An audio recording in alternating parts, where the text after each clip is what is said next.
திராவிட முன்னேற்ற கழகத்தின் முப்பெரும் விழா ஆனது சென்னை YMCA மைதானத்தில் பிரம்மாண்டமான முறையில் ஏற்பாடு செய்யப்பட்டு தற்போது அந்த விழா என்பது நடைபெற்று வருகிறது. பெரியாரின் பிறந்த நாள், பேரறிஞர் அண்ணாவின் பிறந்த நாள் மற்றும் திமுக தொடங்கிய நாள் என்று முப்பெரும் விழாவாக இந்த ஆண்டு கொண்டாடப்பட்டு வருகிறது. குறிப்பாக திமுக தொடங்கப்பட்டு 75 ஆண்டுகள் முடிவடைந்த நிலையில் இதனை பவள விழாவாகவும் அனுசரிக்கப்பட்டு வருகிறது.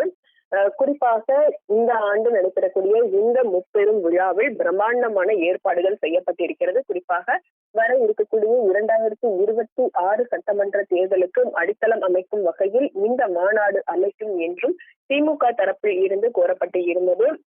இந்த மாநாட்டில் தற்போது திமுகவை சேர்ந்த அனைத்து அமைச்சர்களும், சட்டமன்ற உறுப்பினர்கள், மாவட்ட செயலாளர்கள் மற்றும் திமுகவினர் என சுமார் 80,000க்கும் மேற்பட்டோர் இந்த மாநாட்டில் கலந்து கொண்டிருக்கின்றனர். இந்த மாநாடு என்பது தற்போது துவங்கி நடைபெற்று வருகிறது.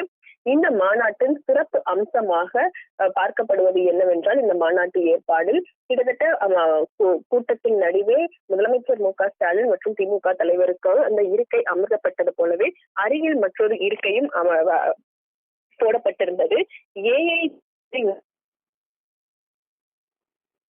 தலைவருமான கருணாநிதி அவர்கள் இந்த விழா மேடையில் பேசுவது போல AI தொழில்நுட்பத்தை பயன்படுத்தி அந்த ஏற்பாடு என்பது செய்யப்பட்டிருந்தது. அதற்காக முதலமைச்சர் MK அருகிலேயும் ஒரு நாற்காலியும் செய்யப்பட்டிருந்தது. அப்போது முன்னாள் முதலமைச்சர் கருணாநிதி பேசுவதில் இந்தியாவில் முன்மாதிரி முதல்வராக ஸ்டாலின் திகழ்வதாகவும், பெரியார், அண்ணா மற்றும் கலைஞர் கருணாநிதியின் வழியில் கட்சியையும் ஆட்சியையும் முதலமைச்சர் MK ஸ்டாலின் சிறப்பாக நடத்தி வருவதாகவும், உழைப்பு என்ற ஒற்றை சொல்லில் ஸ்டாலின் தொடர்ந்து செயல்பட்டு வருவதற்கு எனது மனமார்ந்த வாழ்த்துக்கள் என்றும் முன்னாள் முதலமைச்சர் கருணாநிதி பேசுவது போல AI தொழில்நுட்பத்தின் மூலம் வடிவமைக்கப்பட்டு திமுகவின் முப்பெரும் விழாவில் ஒளிபரப்பு செய்யப்பட்டது. இதனை அடுத்து தொடர்ந்து இந்த விழாவில் விருதுகள் வழங்கும் நிகழ்வுகளும் நடைபெற இருக்கிறது. குறிப்பாக 1985 முதலாகவே முப்பெரும் விழா நடைபெறும் போது இது போன்ற விருதுகள் என்பது வழங்கப்பட்டு வருவது வழக்கம். ஆனால் இம்முறையே முதலமைச்சர் MK ஸ்டாலின் என்ற ஒரு சிறப்பு விருது இந்த விழாவில் வழங்கப்பட இருக்கிறது. தற்போது துவக்க வரவேற்பு உரை என்பது வாசிக்கப்பட்டு வருகிறது. அமைச்சர் மா. சுப்பிரமணியன் வரவேற்பு உரை ஆற்றி வருகிறார். இதனைத் தொடர்ந்து விருதுகள் என்பது வழங்கப்பட இருக்கிறது.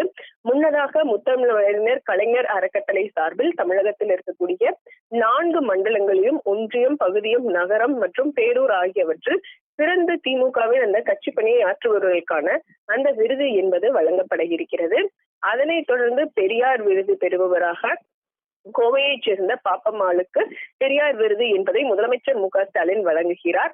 அதனைத் தொடர்ந்து அண்ணா விருது அறந்தாங்கியைச் சேர்ந்த மிசா ராமநாதன் அவருக்கும், கலைஞர் விருது ஜெகத்ரட்சகன் MP அவருக்கும் வழங்கப்பட இருக்கிறது. பாவேந்தர் விருது கவிஞர் கமல்தாசனுக்கும், பேராசிரியர் விருது VP ராஜன் அவருக்கும் வழங்கப்பட இருக்கிறது. குறிப்பாக நான் முன்னதாக குறிப்பிட்டது போலவே இந்த ஆண்டு முதல் முறையாக MK ஸ்டாலின் விருது என்பது அறிவிக்கப்பட்டிருக்கிறது. இந்த விருதை தஞ்சையைச் சேர்ந்த முன்னாள் நாடாளுமன்ற உறுப்பினர் SS பழனி மாணிக்கம் அவருக்கு வழங்கப்பட இருக்கிறது. குறிப்பாக இந்த மாநாடு என்பது மிக முக்கியத்துவமாக பார்க்கப்படுவது ஏனென்றால், முதலமைச்சர் MK ஸ்டாலின் தனது அமெரிக்க பயணத்தை முடித்துக் கொண்டு தமிழகம் திரும்பிய போது அமைச்சரவை மாற்றம் மற்றும் உதயநிதி ஸ்டாலின் துணை முதல்வராக ஆவாரா என்ற கேள்விகள் எழுப்பப்பட்டது. அப்போது பவள விழாவின் போது தாங்கள் எதிர்பார்க்கப்படும் மாற்றங்கள் வரும் என்று அவர் தெரிவித்திருந்தார். எனவே இந்த மாநாட்டின் மூலம் சில முக்கிய அறிவிப்புகள் வெளியாகும் என்ற எதிர்பார்ப்பும் இருக்கிறது. பத்மநாபன்.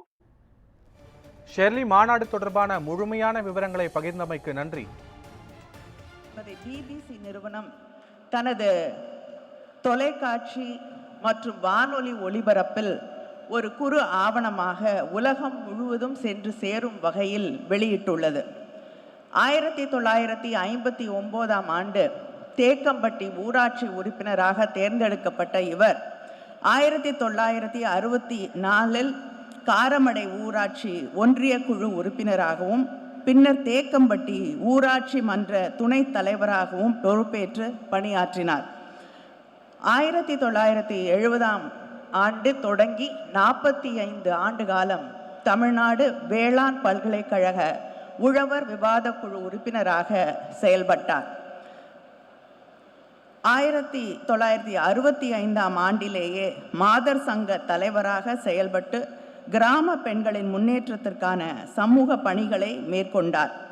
இவரது இயக்கப் பணிகளையும் முத்தமிழறிஞர் கலைஞர் மீது இவர் கொண்டுள்ள பாசத்தையும் அறிந்த மாண்புமிகு முதலமைச்சர் கழக தலைவர் மு.க.ஸ்டாலின் அவர்கள் இதுவரை தனது குடும்ப உறுப்பினர்களில் ஒருவராக பாசம் காட்டி வருகிறார். நீலகிரியில் நடைபெற்ற மூத்த உறுப்பினர்களை சிறப்பிக்கும் நிகழ்ச்சியில் இவருக்கு பொற்கிழி வழங்கி பாராட்டினார். இவரது கழக பணியினை பாராட்டிடும் வகையில் திமுக பவள விழா ஆண்டில் தலைமை கழகத்தின் சார்பில் இன்று சென்னை நந்தனம் YMCA திடலில் நடைபெறும் முப்பெரும் விழாவில் மாண்புமிகு முதலமைச்சர் கழக தலைவர் அண்ணன் தளபதி அவர்கள் பெரியார் விருது வழங்கி சிறப்பிக்கிறார்.